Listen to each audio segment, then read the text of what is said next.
Tiba-tiba dong tengok rakan mereka ni berlari. Cuk, cuk, cuk, cuk, macam berlari ketakutan. Dia cakap, kenapa ni Cap? Cuk.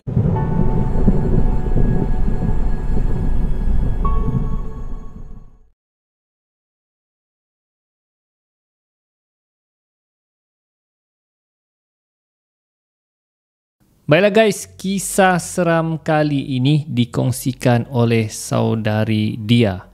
Dan kisah ni saya dapat daripada blog Fiction Shasha. Kisah ni adalah kisah benar perkongsian daripada saudari Dia. Dan kisah ni agak panjang sedikit, namun ia ada pengajaran untuk anda, ya, untuk anda yang mendengarnya.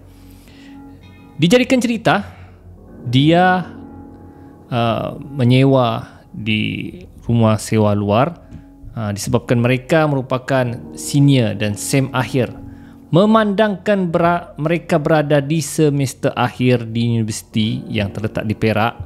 So mereka bercadang untuk overnight ataupun lepak-lepak di tengah malam lah, dan mereka bercadang lepak di Teluk Batik. So mereka ni sewa rumah 3 orang di rumah sewa, di rumah perumahan lah, dan mereka ajak rakan mereka lelaki 3 orang juga. Okay. Jadi si dia ni dia ada rakan dia, iaitu si Una dengan si Maria. Manakala rakan mereka ni si Acap, Fizi dengan si Ray. Jadi oleh kerana lagi seminggu, so kata orang inilah kau peluang untuk healing lah kali terakhir sebelum habis sambung belajar. Jadi rancang punya rancang, akhirnya mereka bersetuju dan mereka ingin, kata orang, overnight di Teluk Batik itu pada waktu malam. So mereka sudah packing barang apa semua dan sampai sanggup sewa kereta guys. Wah, jadi mereka pun apalagi jalanlah menuju ke Teluk Batik. So sebelum ke Teluk Batik, mereka lepak dahulu di Pekan, di bandar ke Pekan Lumut di Perak kan. Jadi orang lepak kedai mamak dulu, beli makanan ringan, jajan apa keropok kan. Lebih kurang malam, atas malam sikit, barulah mereka pergi ke Teluk Batik. Jadi rakannya ni agak risau jugalah, terutama ada seorang nama rakannya tu si Una. Dia cakap, okey ke ni kita pergi ke pantai ni? Ya, ndak kena tangkap basah kita ni, sebab 3 orang lelaki, 3 orang perempuan kan. Jadi si dia ni relax lah, santai-santai lah, bukan selalu begini, ini pun last sudah ni. Jadi si Una macam agak risau lah dengan benda tu, nak pasal-pasal kena tangkap basah. Tapi orang cakap, ini pun ramai juga kan, bukannya kita berdua-duaan. Jadi si Una pun okey lah. Jadi mereka pun lepak lah di pantai tu. Mereka parking kereta, kemudian mereka lepak di tepi pantai, main air di pantai. Tiba-tiba si Una ni macam tak sedap hati. Dia cakap, aku macam lain rasa lah. Dia cakap, aku takut macam ada hantu lah nanti datang. Kau ni Una, jangan aku cakap sembarangan. Temankan aku pergi ke tandas, dia cakap. Kau ni orang cakap, tadi pergi kedai mamak ke tandas, tesen minyak, pergi tandas. Di sini pun kau mau pergi tandas juga. Jadi si dia temankanlah si Una untuk pergi tandas, cari tandas lah. Diorang panggil seorang rakan lelaki lah untuk temankan, sebab risau juga dorong 2 orang perempuan kan. Jadi si Fizi lah yang ikut. Jadi mereka cari, jumpa juga lah tandas yang tidak jauh dari tempat mereka lepak. Jadi si Una pun masuklah toilet awam tu. Jadi si dia dengan si Fizi tunggu di luar. Si Una yang, "Woi, kamu di luar kah?" "Ya." Jadi orang tunggulah rakan mereka ni. Tengah tunggu, tiba-tiba dengar bunyi bom, macam bunyi. Dia pegang tangan si dia cakap, cepat jalan, kita jalan. Tapi dia tidak tahu apa yang berlaku dengan si Una. Cepatlah kita jalan. Orang pun jalan lah. Sampai ke tempat lepak mereka tu, kawan-kawan mereka yang lain tidak ada. Dia cakap, mana kawan-kawan kita ni? Cuba call. Orang cakap, call si Acap. Orang cuba call lah. Dan bila call, rakan mereka tu tidak mengangkat. Dia cakap, kenapa dong tidak angkat sudah ni? 5 minit, 10 minit, 15 minit baru kawan yang angkat. Okey, kejap lagi kami datang, kami ambil air ni, kami lupa bawa tadi. Dan mereka tunggulah rakan mereka ni. Tiba-tiba dong tengok rakan mereka ni berlari. Cuk, cuk, cuk, macam berlari ketakutan. Dia cakap, kenapa ni Cap? Jom, balik kita balik. Balik kita sekarang. Kenapa balik? Weh, nanti aku cerita aku dekat kereta nanti. Ada sesuatu yang berlaku nih. Weh, cepat.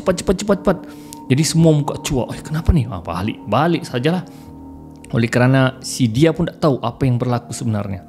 So, sampai di kereta, barulah si Acap cerita. Dia cakapkan begini. Masa kami ambil air tadi, aku nampak ya ada benda putih di bawah tiang elektrik tu, ya, tiang lampu tu. Dia cakap, kau biar betul ya. Aku nampak, tapi si Ray pergi tegur. Dia cakap, woi. Dan benda tu tiba-tiba menoleh dan matanya merah. Rupa-rupanya benda tu bukanlah manusia. Jadi kita kena balik sekarang juga. Aku rasa tak sedap hati. Jadi mereka pun apalagi balik ke rumah sewa mereka, ya. Dan mereka singgah dahulu di kedai mamak. Dan kan apa yang berlaku lagi lah. Dan si Una barulah dia cerita. Bilangnya masa dia ke tandas, dia nampak ada benda tu dalam tandas. Jadi sebab dia lari terus cengkam tangan kawannya bawa lari. Tapi dia tidak mau cerita dengan si dia. Si dia pun cakap, kenapa kau nak bagi tahu? Seram guys. Pun cakap, okey, beginilah bilangnya. Kita batalkan kita punya projek ni. Kita balik rumah sewa masing-masing, ya. Sebab benda ni rasanya lain sudah nih, dia cakap. Jadi mereka pun baliklah semula ke rumah sewa mereka. Jadi sepanjang ke rumah sewa mereka ni gelap, ya. Jadi masa mereka jalan, tiba-tiba kereta si dia ni jadi berat. Tekan masuk gear 5, 40 km sejam. Kenapa macam berat ni, ya? Jadi si dia heran. Tekan sudah, dia coba tukar gear pun masih berat. Seolah-olah ada benda yang menumpang di kereta mereka. Dan kereta kawan mereka pun potong. Dan bila kawan kereta mereka potong, dorang macam yang memandang kereta yang macam cuak, semacam yang besar mata. Tapi dorang nak tanya lah apa dalam kereta. Sebab dorang pun nampak ada sesuatu di kereta mereka. Masing-masing ketakutan. Si Una, apa di kereta dorang tu? Jadi mereka berhenti di tempat kawasan yang terang. Dan bila sampai kawasan terang, rasa ringan. Jadi mereka berhenti sebentar dan tanya kepada rakannya, dia cakapkan, kereta kami tadi rasa berat. Bukan berat, ada kami nampak benda menumpang kereta kamu. Benda tu macam haiwan berbulu hitam. Kereta kamu pun juga ada duduk di belakang kamu. Masing-masing bercerita. Dan mereka cakap dengan begini, sebelum kita pulang ke rumah, orang-orang tua dulu berkata, kita jangan terus sampai ke rumah. Kita bawa pusing-pusing dulu satu taman, baru kita balik ke rumah. Sebab benda tu akan sesat.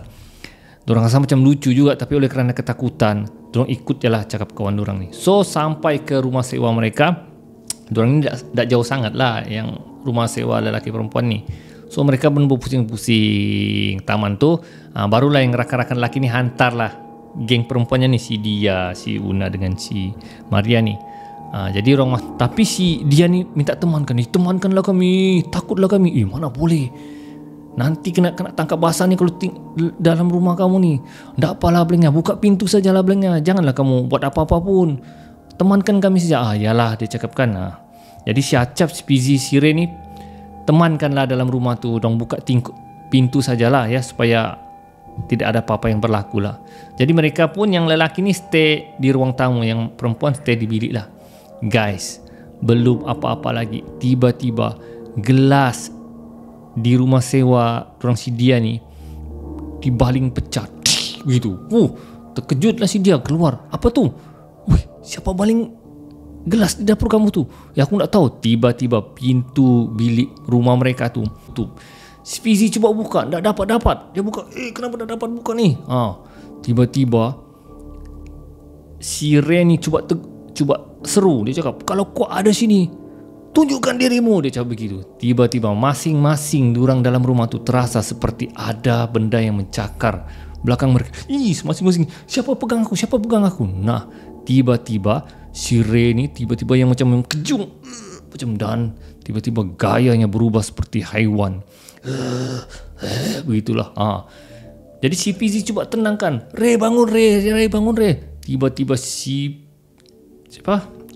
Ray ni dia tendang si Fizi, dan si Fizi pun mengeras dan buat benda yang sama. Dua-dua mereka, si Fizi dan si Ray ni, seperti hewan Ya, kenapa sudah ni? Si Una pun menangis guys. Dia cakap, menangis kenapa sudah ni, aku mau balik. Tolong cuba buka pintu. Tak dapat. Si Acap apa lagi? Dia azan terus. Allahu Akbar, Allahu Akbar. Dia sampai habislah azan. Tapi si Fizi dengan si Ray masih lagi macam kerasukan. Jadi si Maria, dia cakap mesti dia, aku call ustaz lah belanya. Kita call warden kita belanya.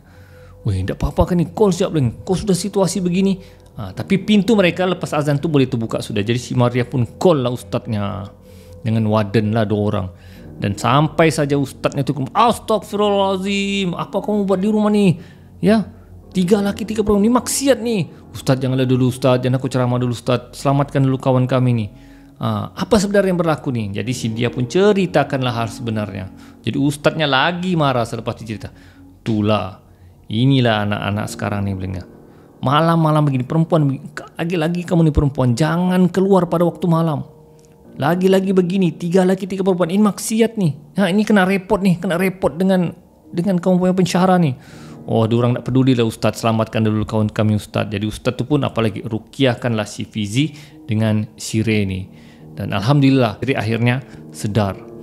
Dan 2 orang warden lagi tu yang perempuan tu marahlah. Kenapa lah kamu buat benda bodoh begini? Ya, sudah. Acap, Fizi, Ray, pergi balik rumah sewa kamu. Jangan ada di sini lagi. Saya akan ambil ni, ustaz tu yang cakap akan ambil kes ni dan report kepada pensyarah kamu. Dan 3 orang ni pun, yang lelaki pun balik ke rumah sewa masing-masing. Dan si dia, si Una dengan si Maria masih ketakutan. Allah, tak ada sudah kawan kita. Tak tertidur dorang guys sampai pagi. Dan pagi tu baru mereka kemas rumah mereka macam tongkang pecah. Dan selepas kejadian tu mereka sudah ketakutan, terutamanya si Una. Balik-balik menangis dan dia telefon family-nya untuk diambil awal pulang. Mereka anggap kejadian yang berlaku kepada mereka tu satu kejadian yang sangat menyeramkan dan mengerikan. Dan itu adalah kejadian yang hitam bagi diri mereka. Video kali ini dikongsikan oleh saudara Azlan. Si Azlan ni dia ada sepupu yang bernama Hisham. Jadi satu malam si Hisham ni dia bawa si Azlan untuk tarik harta. Jadi si Azlan ni heran lah, apa pula tarik harta ni kan? Ya, dia nak faham apa yang kau maksud dengan tarik harta ni. Jadi si Hisham ni pun terangkan. Dia cakap, malam ni aku mau bawa kau, kita tarik harta dari alam sebelah sana, kira alam bunian lah. Jadi bilang si Azlan, ush, gila bilangnya. Itu macam apa ni? Macam mencuri je betul, tapi mencuri di alam sana lah. Alah bilangnya, ini bilangnya kita pinjam sajalah bilangnya harta sana. Kalau dorang bagi kira rezeki lah. Bukan sikit ni, banyak harta dorang ni. Jadi inilah peluang kita. Ya, aku ni sekarang ni ada masalah duit ni bilangnya. Kalau kau nak mau harta tu, kau temankan aku sajalah bilangnya. Jadi si Azlan ni berfikir 10 kali. Dia cakap, macam mana ya? Dia cakap, mau pergi ke tidak ni? Alah, kau temankan aku sialah bilangnya. Kau tengok dulu bilangnya macam mana aku buat bilangnya. Kalau aku dapat harta tu, kita pulang. Simple saja dia cakap. Jadi si Azlan ni pun mau ingin tahu jugalah macam mana harta alam bunian sana kan. Jadi dia pun mau tengok macam mana tarik harta tu. Jadi tak mau tapi mau juga. Jadi si Azlan pun ikutlah cakap si Syam. Jadi si Syam ada bawa beberapa orang lagi lah, macam 3 orang. Jadi diorang ada 3 orang, si Syam dengan si Azlan. 3 orang ni yang dibawa ni ada masalah kewangan. Masing-masing ada hutang sama Along, ada hutang anak-anak ya mau masuk universiti, dan ada masalah kewangan lah yang 3 orang kawan si Syam ni. Jadi si Azlan ni ikut sajalah ya, ikut saja. Dia tengok. Jadi diorang cakap malam ni kita akan puja satu jin. Okey, jin tu akan bawa harta. Jadi kita akan ambil harta tu dan kita akan agihkan sama rata. Faham? Jadi 3 orang ni pun setuju. Jadi mereka pergilah di satu bukit, ya, bukit yang kata orang agak ker lah, yang dikatakan memang banyak perkara misteri di sana. Jadi mereka pergi sekitar jam 12 malam. Si Azlan ni macam tak sedap hati tapi mau juga dia ikut. Dan sampai satu kawasan, ya, kawasan tu memang kawasan tempat pemujaan. Jadi mereka buat macam satu lingkaran. bulat dan letak satu pengisar gandum yang diperbuat kayu gaharu. Ini pengisar gandum yang orang zaman dulu lah. Jadi pengisar gandum tu mereka bakar di tepinya asap kemenyan, dan mereka laungkan zikir yang entah zikir apa yang diorang guna untuk memanggil jin harta tu. Jadi si Azlan ni hanya duduk di tepi dan memerhatilah. Jadi rakan-rakannya macam tutup mata sambil macam bergoyang sambil baca zikir. Tiba-tiba si Azlan nampak satu pokok bergoyang kencang. Terkejut si Azlan. Apa benda tu? Dan tiba-tiba dia nampak ada satu makhluk keluar sangat besar berwarna hitam. Rambutnya panjang dan seperti orang tua yang bongkok. Tangannya panjang, kukunya sangat menyeramkan guys. Tengah macam bongkok, macam tu menuju ke tempat mereka sambil membawa satu peti yang berisikan emas. Dia datang. Terkejutlah si Azlan. Apa yang aku nampak ni, dia cakapkan. Tapi yang rakan-rakannya, si Syam dengan rakan-rakannya ni masih meneruskan macam bacaan, membaca mentera-mentera tu lah. Jadi si Azlan pelik, diorang ni tak dengar kah? Aku saja yang nampak. Tiba-tiba belum sampai pun benda tu hampir sampailah dan sempat melihat mereka yang tengah buat pemujaan tu lah, dan sempat memegang muka si Azlan. Si Azlan punya, apa yang aku nampak ni? Allah, menyesal pada dia, macam dia mau lari sudah. Tiba-tiba ada satu harimau, benda tu berguling lah, benda tu hantu jin tu yang bawa harta tu dengan harimau tu. Terkejut dia, harimau dari mana ni? Tapi yang kawan-kawannya nak nampak, si Azlan saja nampak. Tiba-tiba ngauman harimau tu, baru yang dalam grup ni tersedar. Dan bila orang buka mata, orang cakap, dengan Azlan, kau dengar kah bunyi harimau tu? Si Azlan bukan lagi dengar, nampak sekali, tapi si Azlan tidak mau bagi tahu apa yang berlaku. Dan benda tu bergelut dan menyebabkan makhluk tu mati di baham harimau. Dan 3 orang rakan si Syam ni cakap, Syam, kenapa kau bawa kawanmu yang belas saka? Kau tengok sekarang benda tu sudah berlaku. Baru orang tahu rupanya si Azlan ni ada saka.